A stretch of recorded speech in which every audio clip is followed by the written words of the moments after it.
Florida emergency medical teams frustrated over delay in Parkland school shooting response.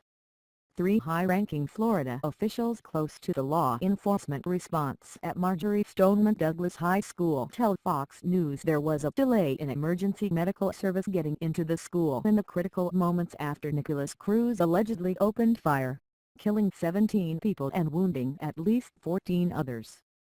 2 separate sources told Fox News some of the EMS teams who requested to enter the school were told they could not. One source said it was the Broward County Sheriff's Office, which was the commanding office, that ordered some of the EMS crews not to go into the school when they requested to enter. What's going to come out is, in the communications on several circumstances, there was the request to enter. The request was denied from Broward County, a Florida official told Fox News. When you have a police agency saying we don't want you going in, that's a problem, another Florida official said. The training since Columbine has been the first responders. Police go in immediately with paramedics. In an email to Fox News, the BSO spokesperson forwarded a memo it released on Saturday. In part, the memo read, "There are multiple investigations being conducted in addition to the Stoneman Douglas shooting. Investigators will not be rushed or asked to jump to conclusions. Their investigations are thorough and methodical as they take and compare witness statements, review dozens of incident reports, transcribe and analysis numerous radio transmissions, listen to more than 8,911 calls." Multiple high-ranking sources told Fox News police officers and deputies were bringing victims out to EMS workers to be treated instead of allowing EMS inside. One fire official said that sometimes that's just how it would happen, but at least one emergency responder wondered if the response was detrimental to the victims.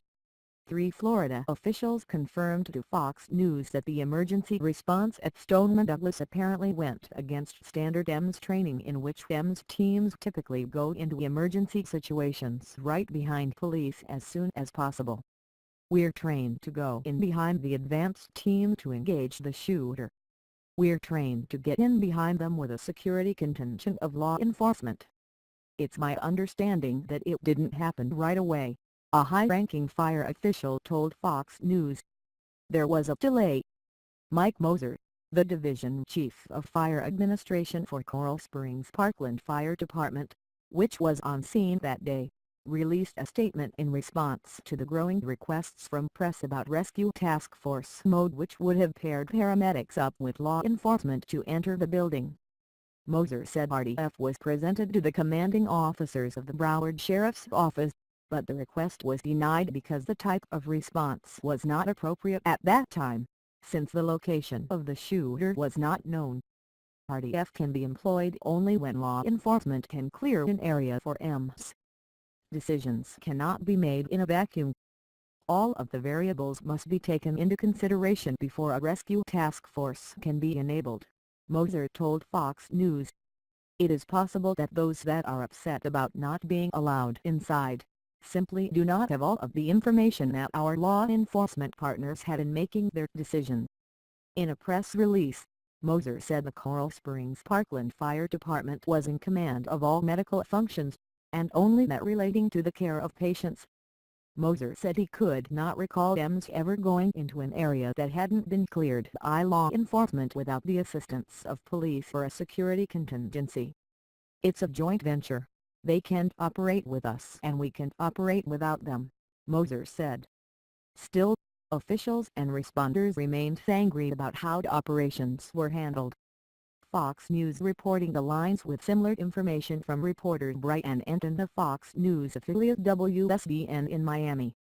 Enton reports he spoke to a seasoned emergency medical responder who was one of the first on the scene to the Stoneman Douglas shooting. The responder told Enton, "Everything I was trained on mass casualty events says they did the wrong thing." The responder also reportedly told Enton that medical teams were willing to risk their lives to go inside and were asking their scene commander why they were standing around. The response every time was, "Law enforcement did not clear the scene and would not allow medical personnel in." The responder added, "I would hypothesize I could have saved lives. I can't say for sure." Three high-ranking sources including a fire official told Fox News the responder who spoke to Anton could be accurate. "The WSBN report is correct," one source said. "The WSBN report does not shock me given what I've found out," said the fire official. Several sources described the scene as very intense but gave credit to EMS for their heroic efforts and saving lives. "We treated and transported and saved lives," one fire official said, comparing the situation to a battlefield as emergency responders even used tourniquets and high-level treatments in the field. The allegations of a delayed EMS response came as Florida Governor Rick Scott launched an investigation into the Broward County Sheriff's Office response on the day of the shooting and how the emergency was handled in its entirety. Broward County Sheriff Scott Israel said the Stoneman Douglas High School resource officer, Scott Peterson, was removed from his post after it emerged that Peterson did not go inside the school during the shooting. Peterson released a statement through his attorney in which he said his actions were appropriate under the circumstances and that surveillance and eyewitness testimony would exonerate him of alleged dereliction of duty.